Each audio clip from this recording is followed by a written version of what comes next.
ბატონო ჯერმი, დიდი მადლობა ინტერვიუს რომ დათანხმდით. ფიქრობ, შეერთებულ შტატებში ადამიანების უმეტესობას რამდენადაც შეუძლიათ ყურადღებით დააკვირდნენ ამერიკასა და ირანს შორის განვითარებულ მოვლენებს, ასევე რუსეთსა და ნატოს, რუსეთსა და უკრაინას შორის აღმოსავლეთ ევროპაში მიმდინარე ომს, აქვთ განცდა, რომ ომები ერთგვარად ჩიხშია შესული და იქ სინამდვილეში ახალი არაფერი ხდება. არ ვიცი, მართალია თუ არა ეს.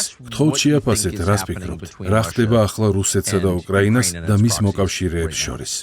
დიახ, არ მგონია, რომ ეს სიმართლე იყოს ტაკერ. დასავლეთში ზოგადი განცდა ისეთია, რომ ზოგიერთი ადამიანისგან გაიგებთ, თითქოს რუსეთი ბრძოლის ველზე აგებს და რომ რუსეთის ეკონომიკა ჩამოშლის პირასაა. მე ეს არაერთხელ მომისმენია და არ არსებობს არანაირი მტკიცებულება, რომელიც ამ ორიდან რომელიმეს დაადასტურებს. ბრძოლის ველის საკითხი ცუდად არის გაგებული და ვფიქრობ, მიზეზი ისაა, რომ ხალხს არ ესმის რუსეთის мотиваცია და არ ესმის რა არის მათი სტრატეგია. რუსეთთან ომის შესახებ, როგორც ჩემ მიერ ცოტა ხნის წინ დაწერილ სტატიაში აღნიშნე, კლაუზევიცი, რომელიც ომის დიდი პოლიტიკური ფილოსოფოსი იყო, თქვა, რომ ყველაზე მნიშვნელოვანი გადაწყვეტილება, რაც სამხედროს და პოლიტიკოს შეუძლია მიიღოს, ომის ბუნების გაგება.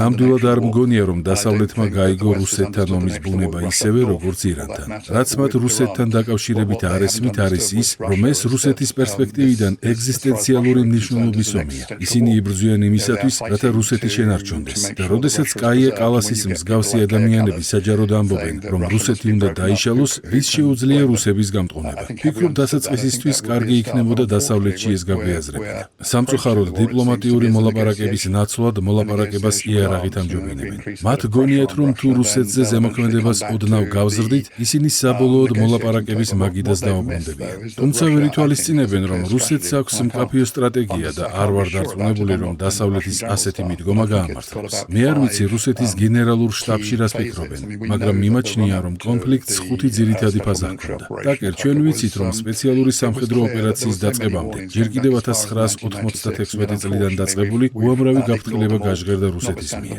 სამწუხაროდ, ჩვენ ყველა უგულებელ ვყავით. მიუხედავად ამისა, გაფრთხილებები არა მხოლოდ რუსეთიდან მოდიოდა, არამედ ჩვენი საუკეთესო სტრატეგიული მოაზროვნეებისგანაც. 1996 წელს ჯორჯ კენანიდან მოყოლებული და 2014 წელს ჯონ მირშაიმერით დამთავრებული. უნდა აღვნიშნო, რომ როდესაც ომის დასაწყისს მივადექით, პირადად მე ამას არ ველოდი. მაშინ მე ჩართული ვიყავი ოფშორულ ენერგეტიკულ სექტორში. მაგრამ როდესაც ომი დაიწყო, პირველი რაც ჩემთვის ცხადი გახდა იყო ის, რომ ეს არ გახლდათ ომი ან სპეციალური სამხედრო ოპერაცია უკრაინაში სრულმასშტაბიანი შეჭრისთვის. თუ რატომ ფიქრობ ასე, ამის მიზეზი საკმაოდ მარტივია. რუსეთს არ ჰყავდა გამოყოფილი საკმარისი ჯარი. უკრაინა დაახლოებით ევროპის ნახევრის ზომისაა და 190,000 ჯარისკაცით ამას რუსები ვერანაირად ვერ გააკეთებდნენ. წამითაც ვერ ვიფიქრებ, რომ რუსეთის გენერალურმა შტაბმა პუტინს ურჩია, რომ მათ საკმარისი ჯარი ჰყავდათ უკრაინაში სრულმასშტაბიანი შეჭრისთვის.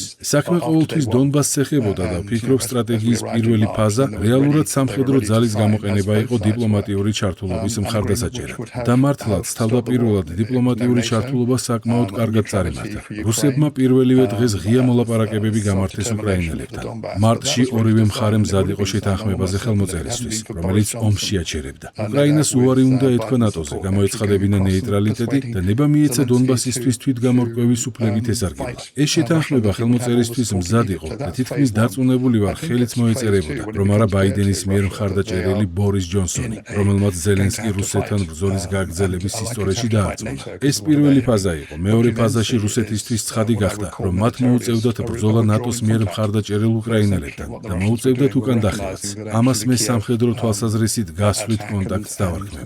რუსებმა არსებითად აღიარეს, რომ კიევზე თავდასხმა და დონბასში განხორციელებული ქმედებები, თუმცა კი დიპლომატიური მიზნებით იყო მოტივირებული, წარუმატებელი აღმოჩნდა და იზოლებულნი გახდნენ უკან დაეხიათ. ეგრეთ წოდებულ სარკანის ხაზზე, რომელიც რუსი გენერლის მიერ დამკვიდრებული თავდაცვითი ხაზია. დაახლოებით სექტემბრიდან ისინი გადავიდნენ მესამე ფაზაში, რომელსაც მე ვუწოდებ გამოფიტვის თავდაცვას. ეს არსებითად ემსახურებოდა მათი ორი მიზნის მიღწევას. ეს მიზნები იყო უკრაინის დენაციფიკაცია და დემილიტარიზაცია, რომლებიც ორივე ოპერატიული და სტრატეგიული მიზანია. აქ ცხადი გახდა, რომ რუსეთს უსაფრთხოების სიძლიერის შენარჩუნება და მეტოქის როგორც ადამიანური რესურსით, ისე სამხედრო აღჭურვილობის თვალსაზრისით გამოფიტვა სურდა. ღმერთო ჩემო, ჩვენ მათ ძალიან დავეხმარეთ ამაში, რადგან ჩვენი ქმედებებით ისინი დავარწმუნეთ, რომ ამ თავდაცვითი ხაზის წინააღმდეგ არაერთი, არამედ ორი არმია გამოეყენებინათ. უკვე 2023 წელს ვრცელდება ინფორმაცია, რომ რუსეთი იწყებს მასშტაბურ მობილიზაციას და საჭირო ძალების გაზრდას. ასევე ააქტიურებს სამრეწველო საქართველოს სიმძლავრეებს და 2023 წლის ბოლოსთვის მზადაა მეოთხე ფაზაზე გადასასვლელად. მეოთხე ფაზა არის ის, რასაც მე შეტევით გამოფიტვას ვუწოდებ. ეს არა აუცილებლად ტერიტორიის შენარჩუნებას, არამედ რეალურად უკრაინის არმიის, ცოცხალი ძალისა და აღჭურვილობის მასშტაბურ განადგურებას, შემცირებას გულისხმობდა. არ დაგავიწყდეთ, რომ უკრაინის არმიას არ ჰქონდა და არც აქვს საჰაერო უპირატესობა. არც ისეთი რამ, რაც შეტევით ან თავდაცვით ომში უპირატესობას შეუქმნიდა. გამოიწერე და გაიგე ამბები ლიბერალური ცენზურის გარეშე.